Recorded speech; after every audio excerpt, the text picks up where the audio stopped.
It's magic. It's magic.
Meu otimismo está baseado na certeza de que esta civilização vai desmoronar. Meu pessimismo em tudo aquilo que ela faz para arrastar-nos em sua queda.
Que época terrível esta, onde idiotas dirigem cegos. William Shakespeare.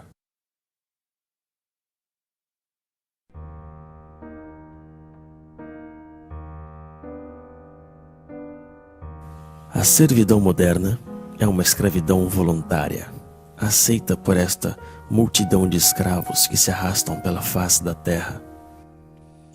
Eles mesmos correm atrás de um trabalho cada vez mais alienante que lhes é dado generosamente se estão suficientemente domados. Eles mesmos escolhem os amos a quem deverão servir. Para que essa tragédia absurda possa ter sucedido, foi preciso tirar desta classe a capacidade de se conscientizar sobre a exploração e a alienação da qual são vítimas. Eis então a estranha modernidade da época atual. Ao contrário dos escravos da antiguidade, aos servos da Idade Média e aos operários das primeiras revoluções industriais, estamos hoje frente a uma classe totalmente escrava, que, no entanto, não se dá conta disso, ou melhor ainda, que não quer enxergar. Eles não conhecem a rebelião que deveria ser a única reação legítima dos explorados. Aceitam sem discutir a vida lamentável que foi planificada para eles. A renúncia e a resignação são a fonte de sua desgraça. Eis então o pesadelo dos escravos modernos, que só aspiram a deixar-se levar pela dança macabra do sistema de alienação.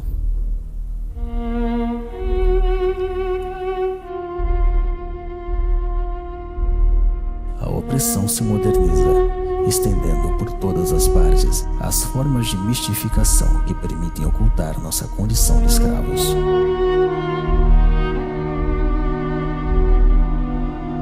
Mostrar a realidade tal qual é na verdade, e não tal como mostra o poder, constitui a mais autêntica subversão. Somente a verdade é revolucionária.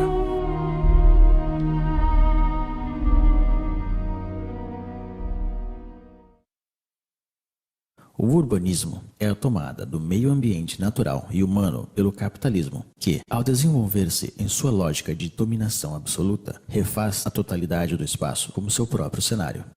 Guy Debord, A Sociedade do Espetáculo.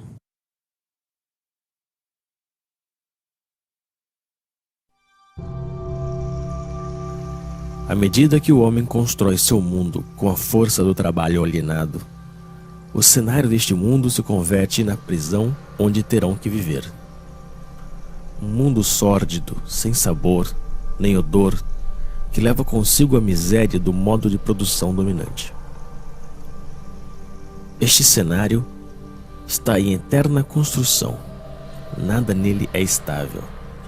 A remodelação permanente do espaço que nos envolve se justifica pela amnésia generalizada e pela insegurança na qual devem viver seus habitantes. Trata-se de refazer tudo à imagem do sistema. O mundo torna-se a cada dia mais sujo e barulhento, como uma usina. Cada parcela deste mundo é propriedade de um Estado ou de um particular. Este roubo social, que é a apropriação exclusiva do solo, se encontra materializada na onipresença de muros, barreiras e fronteiras. São as marcas visíveis dessa separação que invade tudo.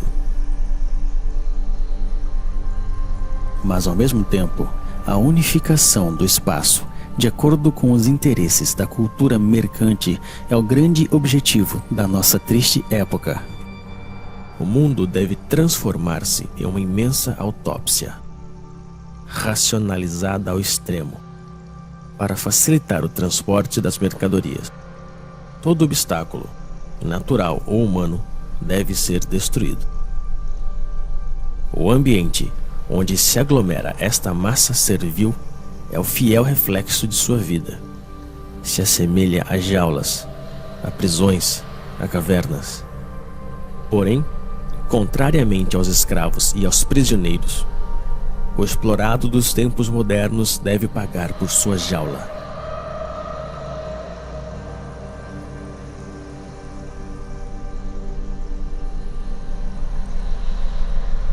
Porque não é o homem, mas o mundo que se tornou uma normal. Anthony Artaud.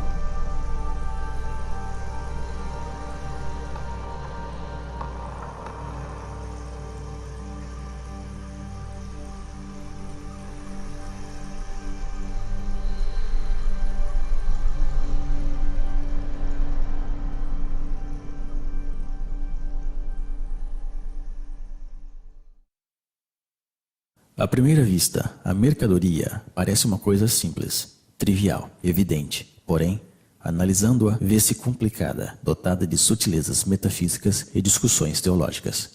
O Capital, Karl Marx.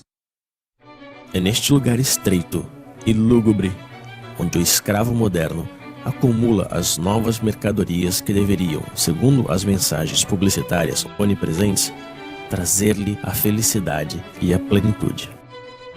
Porém, quanto mais acumula mercadorias, mais ele se afasta da oportunidade de ser feliz.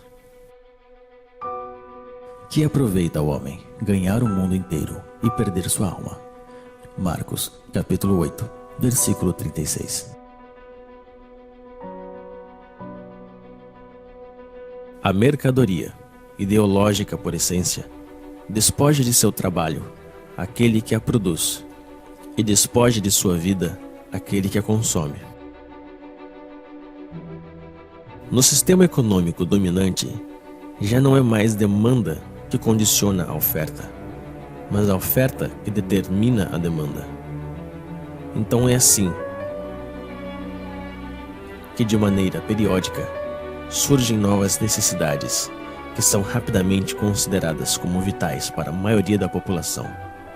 Primeiro foi o rádio, depois o carro, a televisão, o computador e agora o telefone celular. Todas essas mercadorias, distribuídas massivamente em um curto lapso de tempo, modificam profundamente as relações humanas. Servem, por um lado, para isolar os homens um pouco mais de seu semelhante e, por outro, para difundir as mensagens dominantes do sistema. As coisas que se possuem acabam por possuir-nos.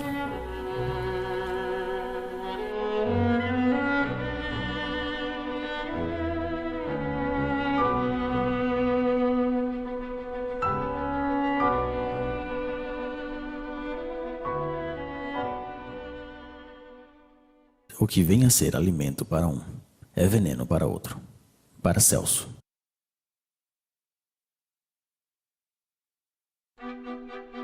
Porém, é quando se alimenta que o escravo moderno ilustra melhor o estado de decadência em que se encontra.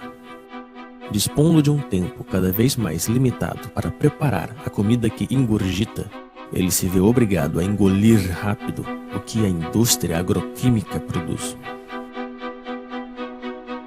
Errando pelos supermercados, à procura dos substitutos que a sociedade da falsa abundância consente em dar-lhe, só lhe resta a ilusão da escolha. A abundância dos produtos alimentícios apenas dissimula sua degradação e sua falsificação.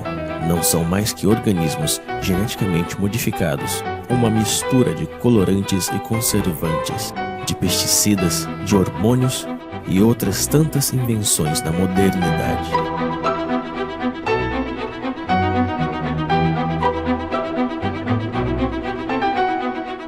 O prazer imediato é é a regra de todo modo de alimentação dominante. Também é a regra de todas as formas de consumo, e as consequências que ilustram essa forma de alimentação se veem em todas as partes. Mas é frente à indigência da maioria que o homem ocidental goza de sua posição e de seu consumo frenético. Em vista disso, a miséria está em todos os lados, onde reina a sociedade totalitária mercante. A escassez é o reverso da moeda da falsa abundância. E num sistema que promove a desigualdade como critério de progresso, mesmo se a produção agroquímica é suficiente para alimentar a totalidade da população mundial, a fome nunca deverá desaparecer.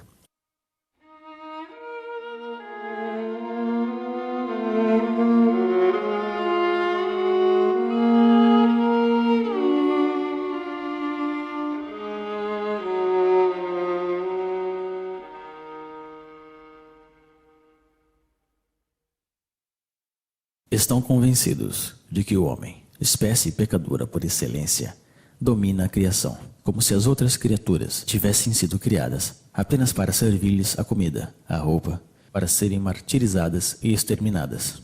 Isaac Bashevis Singer. A outra consequência da falsa abundância alimentícia é a generalização das usinas de concentração e exterminação massiva e bárbara das espécies que servem de alimento aos escravos. Esta é a real essência do modo de produção dominante. A vida e a humanidade não resistem ante o desejo de proveito de certos indivíduos.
Que triste é pensar que a natureza fala e que a espécie humana não a escuta. Victor Hugo. É a expoliação dos recursos do planeta, a abundante produção de energia ou de mercadorias, o lixo e os resíduos do consumo ostentoso hipotecam a possibilidade de sobrevivência de nossa terra e das espécies que nela habitam. Porém, para deixar livre o curso ao capitalismo selvagem, o crescimento econômico nunca deve parar. É preciso produzir, produzir e reproduzir ainda mais. E são os mesmos poluidores que se apresentam hoje como salvadores potenciais do planeta. Esses imbecis da indústria do espetáculo, patrocinados pelas empresas multinacionais, tentam convencer-nos de que uma simples mudança em nossos hábitos seria suficiente para salvar o planeta de um desastre. E enquanto nos culpam, continuam poluindo sem cessar nosso meio ambiente e nosso espírito. Essas pobres teses pseudo-ecológicas são repetidas pelos políticos corruptos em seus slogans publicitários. Porém, nunca propõe uma mudança radical no sistema de produção. Trata-se, como sempre, de mudar alguns detalhes para que tudo fique como antes.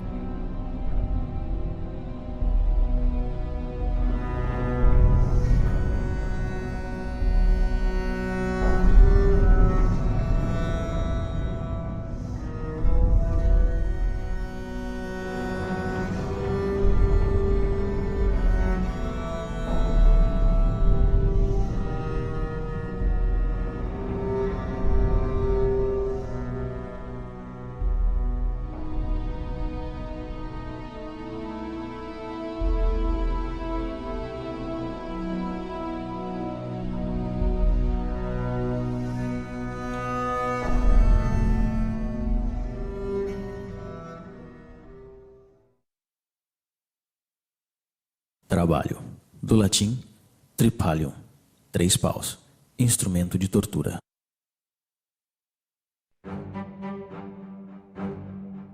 Mas para entrar na roda do consumo frenético é necessário ter dinheiro. E para conseguir dinheiro é preciso trabalhar, ou seja, vender-se. O sistema dominante fez do trabalho seu principal valor.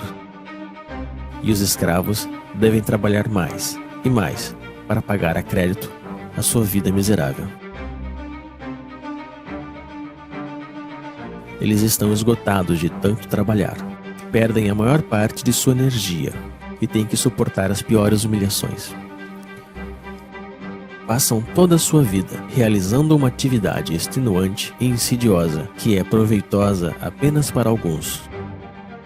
A invenção do desemprego moderno tem como objetivo assustá-los e fazê-los agradecer sem parar a generosidade do poder que se mostra tão generoso com eles.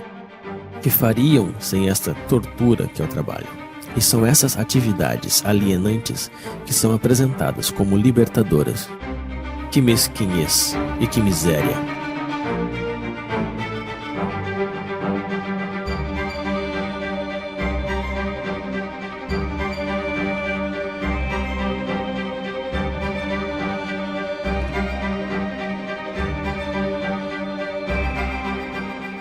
Sempre apressados pelo cronômetro ou pela chibata. Cada gesto dos escravos é calculado a fim de aumentar sua produtividade. A organização científica do trabalho constitui a real essência da desapropriação dos trabalhadores, seja do fruto de seu trabalho, mas também do tempo que eles passam na produção automática das mercadorias ou dos serviços. O papel do trabalhador se confunde com o da máquina nas usinas, com o computador nos escritórios. O tempo pago não volta mais. Assim, a cada trabalhador é atribuído um trabalho repetitivo, seja ele intelectual ou físico. Ele é um especialista em seu domínio de produção. Essa especialização encontra-se na escala do planeta, no âmbito da divisão internacional do trabalho. Concebe-se no Oriente, se produz na Ásia, se morre na África. É o homem inteiro que é condicionado ao comportamento produtivo pela organização do trabalho. E fora da fábrica, ele conserva a mesma pele e a mesma cabeça. O escravo moderno teria sido capaz de se contentar de sua servidão ao trabalho, mas à medida que o sistema de produção coloniza todos os setores da vida, o dominado perde o seu tempo com lazeres, com diversões e férias organizadas. Em nenhum momento do seu cotidiano ele foge da influência do sistema, que faz parte de cada instante de sua vida. É um escravo a tempo integral.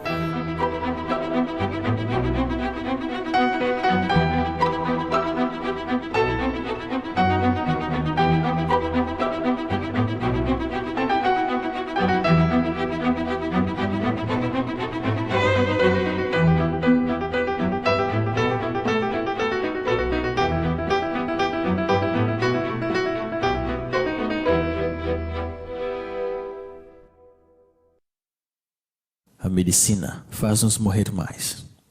Plutarco.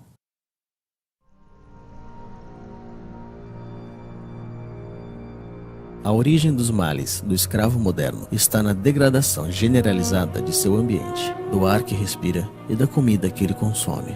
O estresse provocado pelas suas condições de trabalho e pelo conjunto de sua vida social.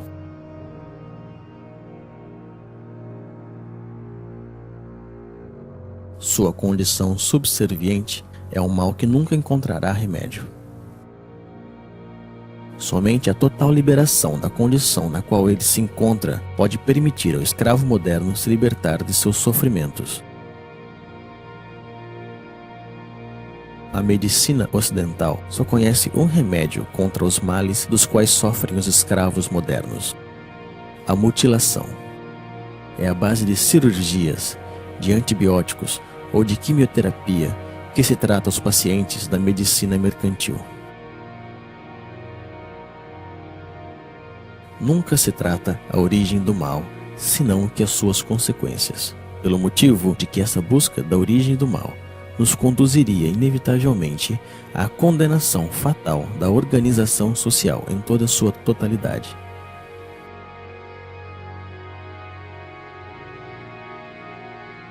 Assim como ele transformou todos os detalhes de nosso mundo em uma simples mercadoria, o sistema atual fez de nosso corpo uma mercadoria, um objeto de estudo e de experiências para seus pseudo-aprendizes de medicina mercantil.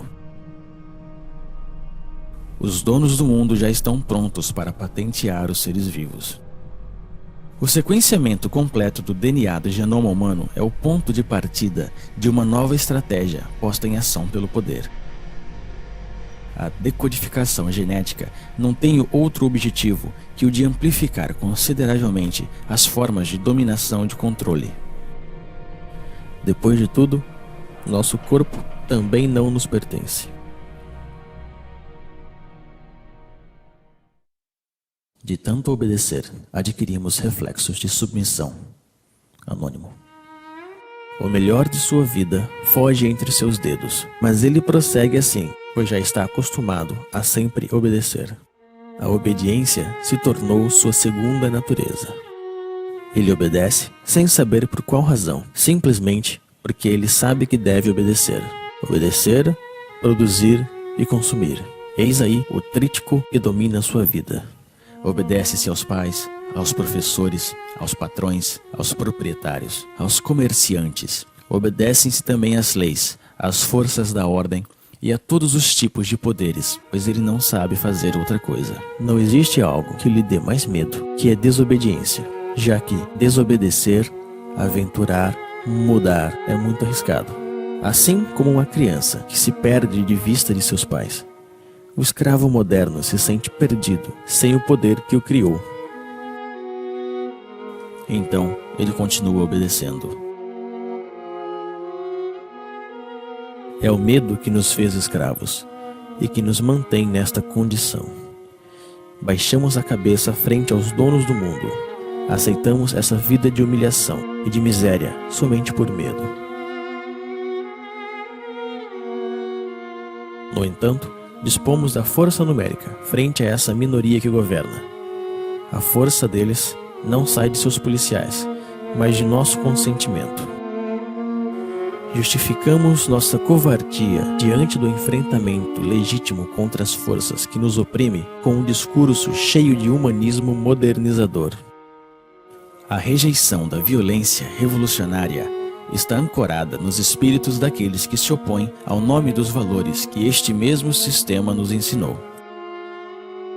Porém, quando se trata de conservar sua hegemonia, o poder não hesita em se vestir da violência. Sob um governo que prende qualquer homem injustamente, o único lugar digno para um homem justo também é a prisão. Henry David Thoreau, A Desobediência Civil. No entanto, ainda existem indivíduos que escapam ao controle das consciências, mas estão sob vigilância. Todo ato de rebelião ou de resistência está de fato assimilada a uma atividade desviada ou terrorista. A liberdade só existe para aqueles que defendem os imperativos mercantis. A oposição real ao sistema dominante, infelizmente, é totalmente clandestina. Para estes opositores, a repressão é a regra em uso. E o silêncio da maioria dos escravos frente a essa repressão está justificado na aspiração mediática e política que nega o conflito existente na sociedade atual.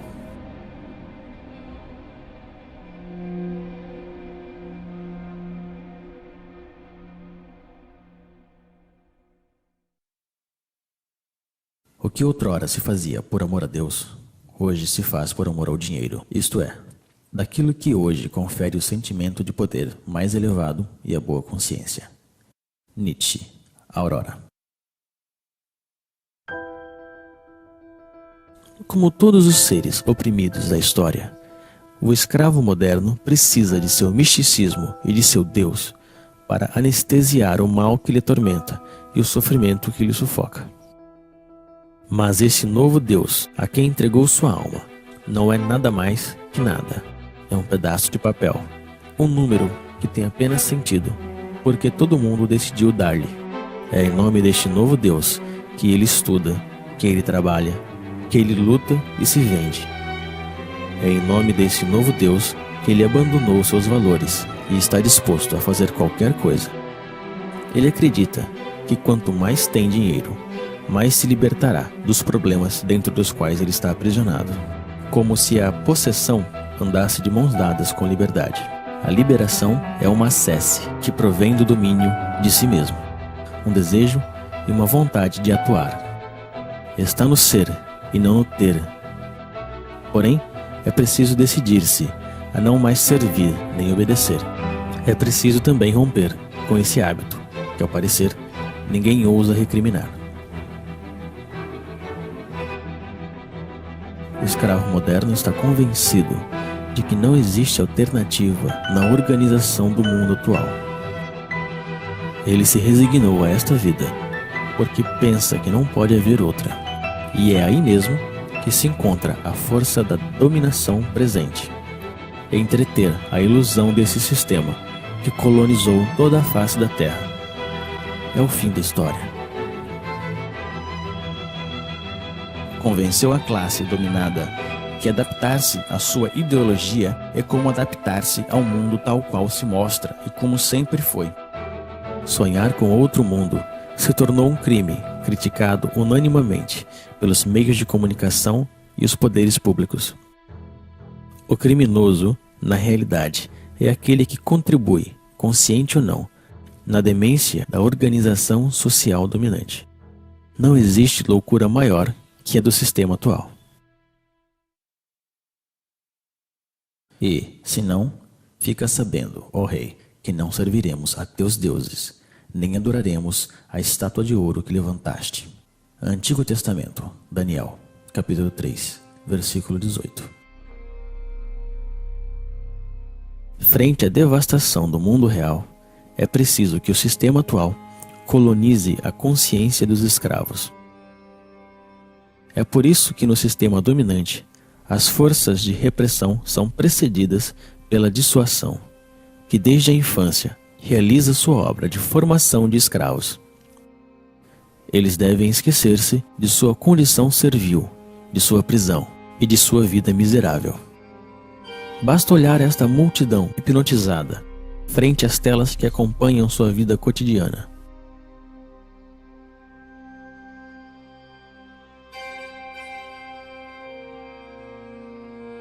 Eles enganam sua insatisfação permanente com o reflexo de uma vida sonhada, feita de dinheiro, de glória e aventura.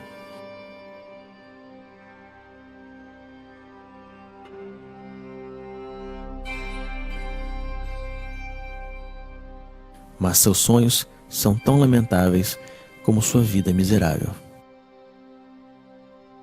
Existem imagens para todos e por todos os lados. Essas imagens levam consigo a mensagem ideológica da sociedade moderna e serve de instrumento de unificação e de propaganda. Vão crescendo à medida que o homem é desapropriado de seu mundo e de sua vida.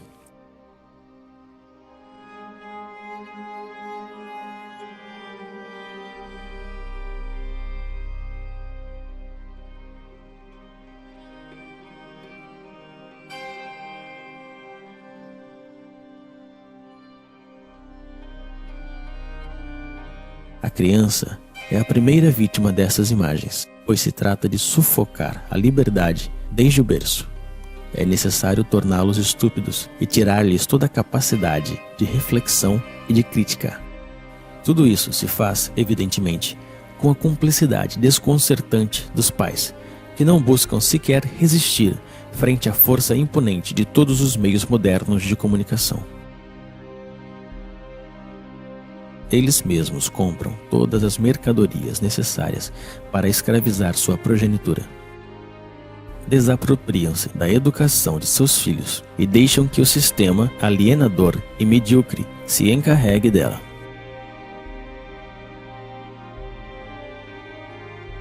Existem imagens para todas as idades e para todas as classes sociais.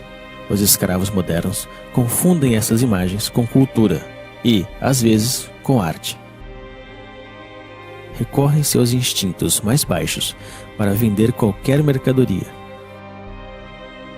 E é a mulher, duplamente escrava da sociedade atual, que paga o preço mais alto. Ela é apresentada como um simples objeto de consumo. A revolta também foi transformada em uma imagem que se vende para melhor destruir seu potencial subversivo. A imagem ainda é, até hoje, a forma de comunicação mais direta e mais eficaz. Ela cria modelos, aliena as massas, mente e promove frustrações. Difunde-se a ideologia mercantil pela imagem, pois o objetivo continua sendo o mesmo: vender. Modelos de vida ou produtos, comportamentos ou mercadorias. Vender é o único que importa. Estas pobres criaturas se divertem, mas esse divertimento só serve para distrair os mesmos do verdadeiro mal que lhes afeta. Deixaram que fizessem de suas vidas qualquer coisa e fingem sentir-se orgulhosos por isso. Tentam transmitir uma satisfação, mas ninguém acredita. Não conseguem enganar-se a si mesmos quando se deparam com o reflexo frio do espelho da vida. Assim, perdem tempo com estúpidos que lhes fazem rir e cantar, sonhar ou chorar.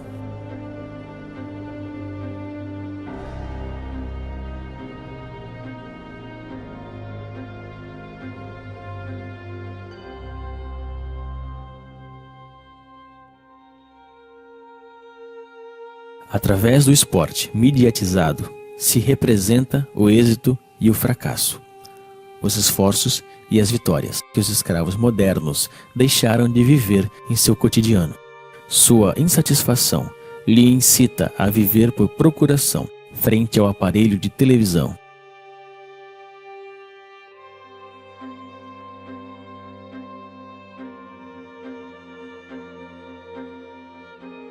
Assim, como os imperadores da Roma antiga compravam a submissão do povo com pão e jogos, hoje em dia é com diversões e consumo do vazio que se compra o silêncio dos escravos.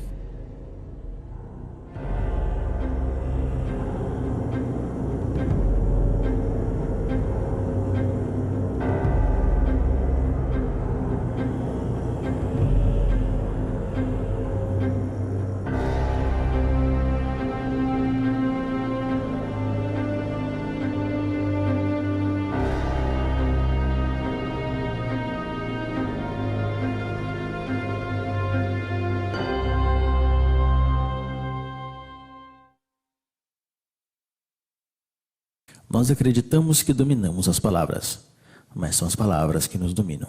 Alan Ray.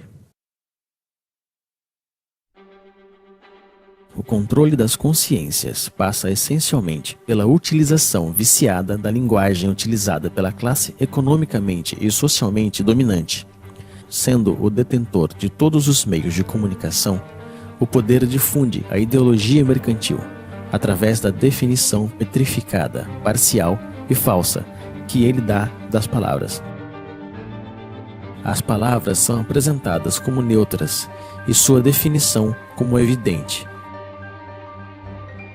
Porém, estando sob controle do poder, a linguagem designa sempre algo muito diferente da vida real. É, antes de tudo, uma linguagem de resignação e impotência, a linguagem da aceitação passiva das coisas tais como são e tais como devem permanecer. As palavras trabalham por conta da organização dominante da vida, e o fato mesmo de utilizar a linguagem do poder nos condena à impotência. O problema da linguagem está no centro da luta pela emancipação humana. Não é uma forma de dominação que se junta às outras, mas o coração do mesmo projeto de submissão do sistema mercantil totalitário.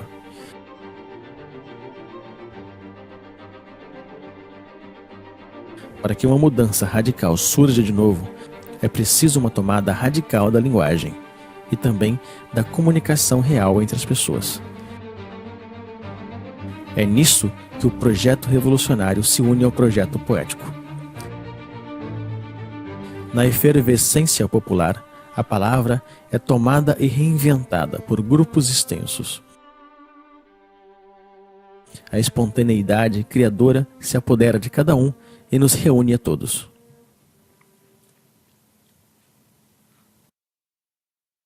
Votar é abdicar.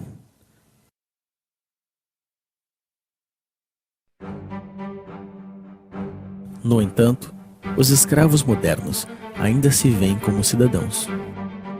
Eles acreditam que votam realmente e decidem livremente quem vai dirigir seus negócios, como se eles ainda tivessem escolha. Apenas conservaram a ilusão. Vocês acreditam que ainda existe uma diferença fundamental quanto à escolha da sociedade na qual nós queremos viver entre o Partido Socialista e a direita populista da França, entre os democratas e os republicanos dos Estados Unidos, entre os trabalhistas e conservadores do Reino Unido? Não existe oposição, pois os partidos políticos dominantes estão de acordo sobre o essencial, que é a conservação da atual sociedade mercantil. Não existem partidos políticos susceptíveis de chegar ao poder que duvidem do dogma do mercado. E são com esses partidos que a cumplicidade mediática monopoliza as aparências. Discutem por pequenos detalhes, esperando que tudo fique onde está. Brigam por saber quem ocupará os lugares oferecidos pelo parlamentarismo mercantil. Estas estúpidas briguinhas são difundidas pelos meios na intenção de ocultar um verdadeiro debate sobre a escolha da sociedade na qual desejamos viver. A aparência e a futilidade dominam profundamente o afronto e as ideias. Tudo isso não se parece, nem de perto e nem de longe, a uma democracia. A democracia real se define primeiro e antes de tudo pela participação massiva dos cidadãos na gestão dos interesses da cidade. Ela é direta e participativa e encontra sua maior expressão na Assembleia Popular e no diálogo permanente sobre a organização da vida comum. A forma representativa e parlamentar que usurpam o nome da democracia limitam o poder dos cidadãos pelo simples direito ao voto, ou seja, a nada. Tão real que não existe diferença entre o cinza claro e o cinza escuro. As cadeiras do parlamento estão ocupadas pela imensa maioria da classe econômica dominante, seja ela de direita ou da pretendida esquerda social-democrática. O poder não é para ser conquistado, ele tem que ser destruído. O poder é tirano por natureza, seja ele exercido por um rei, por um ditador ou um presidente eleito. A única diferença na democracia parlamentar é que os escravos têm a ilusão que podem escolher eles mesmos os mestres que eles deverão servir. O direito ao voto fez dos mesmos cúmplices da tirania esmagadora. Eles não são escravos porque existem amos, senão que existem amos porque decidiram permanecerem escravos. A natureza não criou amos nem escravos. Eu não quero dar nem receber leis. Denis Diderot. O sistema dominante se define então pela onipresença de sua ideologia mercante. Ela ocupa, ao mesmo tempo, todo o espaço e todos os setores da vida. Ela não diz nada mais que produza, venda, consuma, acumula. Ela reduziu todas as relações humanas em relações mercantes e considera nosso planeta como uma simples mercadoria. O dever que nos impõe é o trabalho servil. O único direito que ele reconhece é o direito da propriedade privada. O único Deus que ele adora é o dinheiro. O monopólio da aparência é total. Somente aparecem os homens e os discursos favoráveis na ideologia dominante. A crítica deste mundo está afogada no mar midiático que determina o que é bem ou mal e o que se pode ver ou não.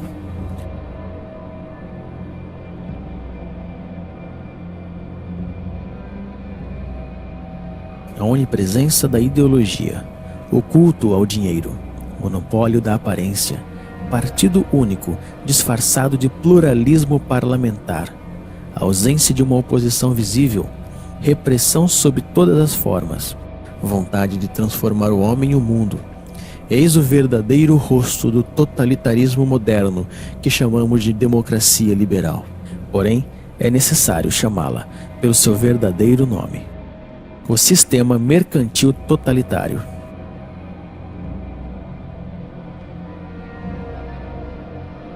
O homem, a sociedade e o conjunto de nosso planeta estão a serviço desta ideologia. O sistema mercantil totalitário realizou o que nenhum totalitarismo conseguiu fazer antes: unificar o mundo à sua imagem. Hoje, já não existe exílio possível.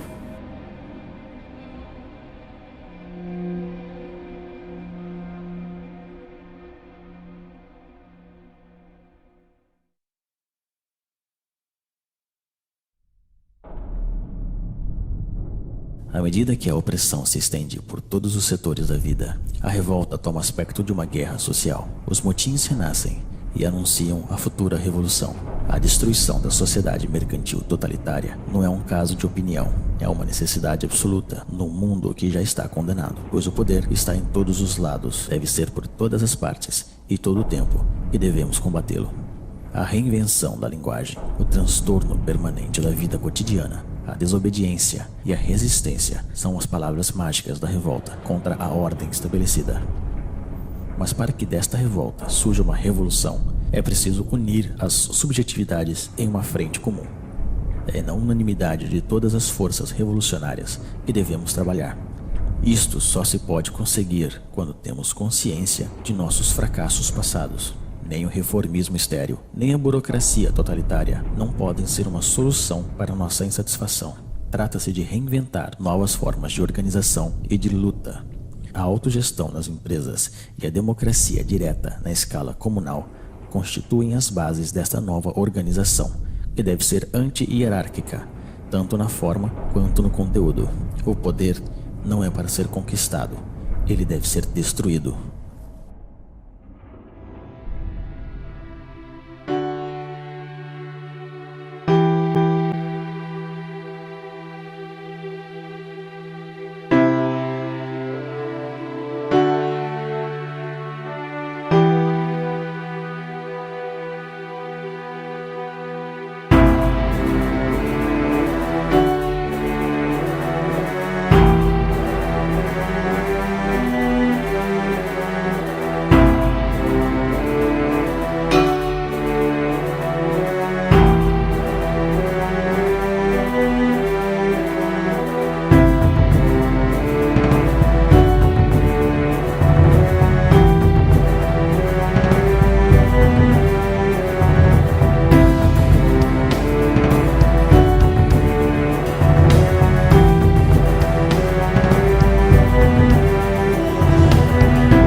Cavalheiros, a vida é muito curta.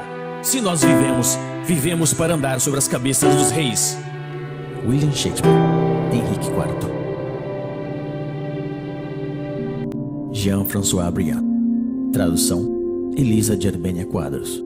Dublagem: Rodrigo Nishino.